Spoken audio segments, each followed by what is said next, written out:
Well, folks, thank you for visiting kegeragerbuddy.com. And tonight we're going to make a little home brew. Now tonight we're going to make a recipe called porter ale. And to do that, to start off, what we need to do is find a recipe that we want to try, and we want to make sure that we have everything to do it all in one place, all at one time. So to start off with, we've got our 6 pounds of Mutton's Dark here. We have our hops for the flavoring. We have our yeast. We have tubing, our bottle caps for after it's been brewed and after it's been fermented. Very important, we have our sanitizer ready to go. We have bungs, tubing, primary fermenter. We have our recipe. We have our instructions. Well, to start off with, this is going to be a 5-gallon batch. So currently, we've got 2 gallons of water in the pot. We're going to bring that up to a boil, and it's just about ready now. Previously, we sanitized our primary fermenter. This time we're going to use a plastic bucket. We sanitized that with 2 tablespoons of our Ida 4 BTF sanitizer. We filled this bucket all the way to the top. All the way to the top of the 5 gallons of water and the 2 tablespoons of the sanitizer. And we also sanitized absolutely everything that's going to touch that beer after it comes out of this pot, which is very important. Everything that touches the beer after it's come off of a boil has to be sanitized, because if it is not, what's going to happen is we're going to wind up with a strange brew that's not going to be very good. It's going to be detrimental to our product. So we're going to go ahead and let that boil, and we'll be right back. Welcome back, folks. We now have our 2 gallons of water up to a raging boil. And what we're going to do, we're going to go ahead and turn the heat off to keep from burning our sugars. And what we're going to do is we're going to go ahead and take this 6 pound of Mutton's Dark that we've got opened up and ready to go. We're going to pour that inside of the boiling water there and stir it up and get it all dissolved. Then after that, we're going to go ahead and add out of our hops here. We're going to add about 3/4 of this, 1.5 ounces of this. Let's see, 1.5 ounces of this, and we're going to go ahead and boil this mixture for about an hour at a slow boil. Well, welcome back, folks. So far to this point, we've boiled our 2 gallons of water. We've removed it from the heat. We've added our extract into our pot, stirred it up really well, made sure that all of the sugar solids have been dissolved. We're about ready to add the heat back to it again and start it boiling. But before we do that, we need to go ahead and add our boiling hops to it. And in this here's about 2 ounces of hops. And we're gonna take out the hops for the finishing. So we're gonna basically take about 1/4 of these. Save them for later. For the end of the process, we're just going to go ahead and take these and toss them right here inside of right inside the pot. Give it a good stir, and continue to boil for an hour. What we need to watch out for, I've got a big pot here, so it shouldn't be a problem. But some of the instructions that I've read pertaining to this is we got to watch out right in the beginning, having it go to a boil, having it to boil over, because the foam in that, if your pot is too small, could cause this to boil over. But as you can see, this is sort of overkill. I've got quite a big pot here, and I don't think it's going to be a problem. So we will see you in an hour. Hey folks, welcome back. Well, we're about in the last minute of our boil. And you remember them hops that we didn't use? Well, it's about time to use them. We're going to go ahead and open our pot here. It's been boiling about an hour now. we're going to go ahead and add. We're going to add the rest of these hops and give that rascal a good stir. We're adding these hops now for flavor. Flavor in the beer. This is what they call it. Before it was boiling hops, and now that half an ounce that we just added, this is what's called finishing hops. This is going to give it a little bittering on the beer. We'll be able to taste that on our palate out of the bottle there. It's going to make it really enjoyable. So we're going to go ahead and finish that off. Let it boil for about a minute. And we're going to go ahead and we're going to start taking the heat out of this pot. We'll be back in a minute. Here we are, folks. And our time's up. So we've had our pot boiling for about an hour. The last minute we've added the finishing hops. Now we've turned off the fire. About now we're gonna cool off our wort, put it into our bucket, but only after we add some refrigerated water, our other 3 gallons of water that we've had in the refrigerator, so we can cool that wort right down.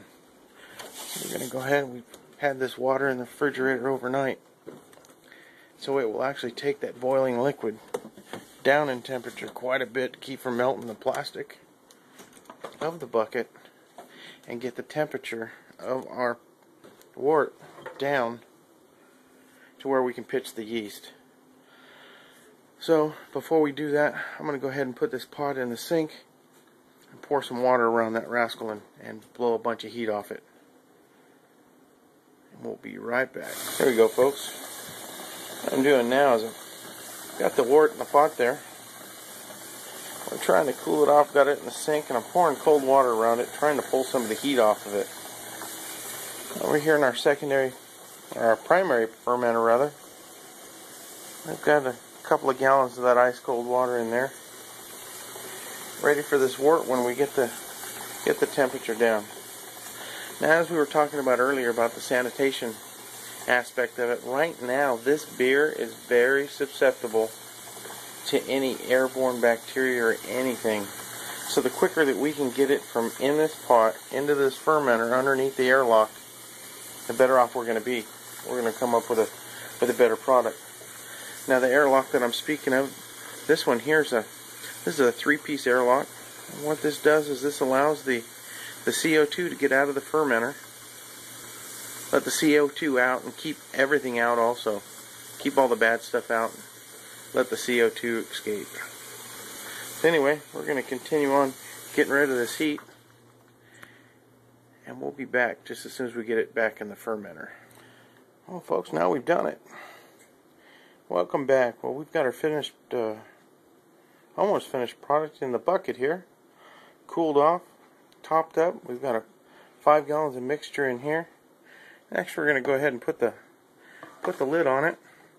Put the airlock in. Forget about this thing for a couple of weeks. Airlock has been sanitized. Everything's been. Folks, one of the things I didn't tell you to watch out for is running out of battery when you try and film one of these things. Anyway, we got the wort in the bucket. We're getting ready to pitch the yeast, and after we put the after we got the temperature down on that, just pitch that stuff in on the top. Snap our lid down. Shake it up. Make sure that our airlock is half full of water. Let that rascal go ahead and ferment for a couple of weeks. We're going to want to watch this airlock, that it bubbles within 24 hours, and keep a good eye on it.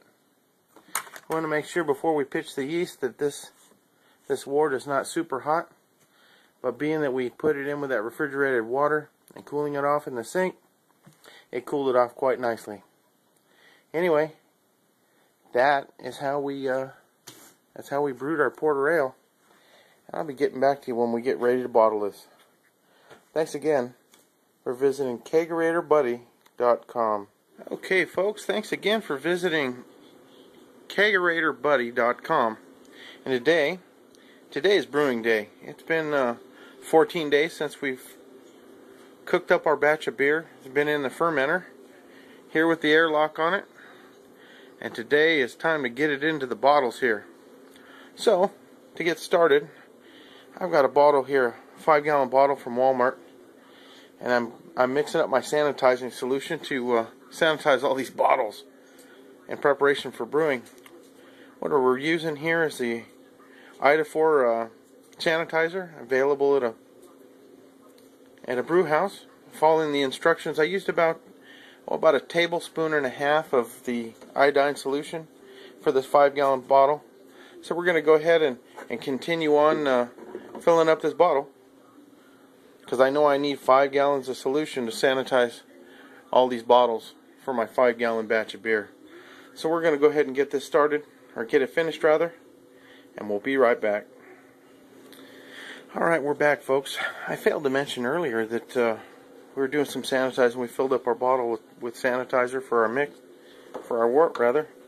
But I failed to mention that everything has been sanitized. Everything that's going to touch our beer after it comes out of this jug here is actually going to be sanitized with this solution.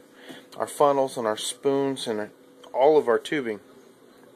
Our racking tube. Absolutely everything that touches this beer after it comes out of the bottle, or after it comes out of the bucket and before it goes into these bottles, is going to be absolutely sanitized. And the reason being is anything that's there to contaminate this beer is going to make it taste funny. It's actually going to make a mess of it. So if we're going to be fanatical about anything, do it about sanitizing, because it's absolutely essential. Hey, we're back. We're getting ready to put this stuff in the bottle. So what we've got here is I got about a pint of boiling water, and we're going to put about 3/4 of a cup of priming sugar in it. The instructions say about between 3/4 and a cup to get the carbonation started. This batch we're going to go with 3/4 because I'm just not sure how this sugar is how it works with this batch of brew. So I'm going to go ahead and get this sugar into this water, get it into this bucket.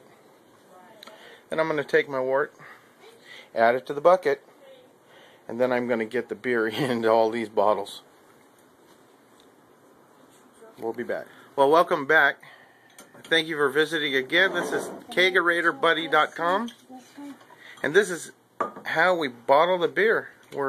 We learned how to brew it, now we're going to bottle it, and this is how you do it to have the most fun. Is you get 2 of your best friends in the whole world, you get one of them bottling, filling the bottles, and you get the other one capping them. Then just as soon as we're done, there's the finished product. We'll get that in the holders. We'll store that for a couple of weeks and pop one and see just how it's done. In this bucket we've put the priming sugar, about 3/4 of a cup.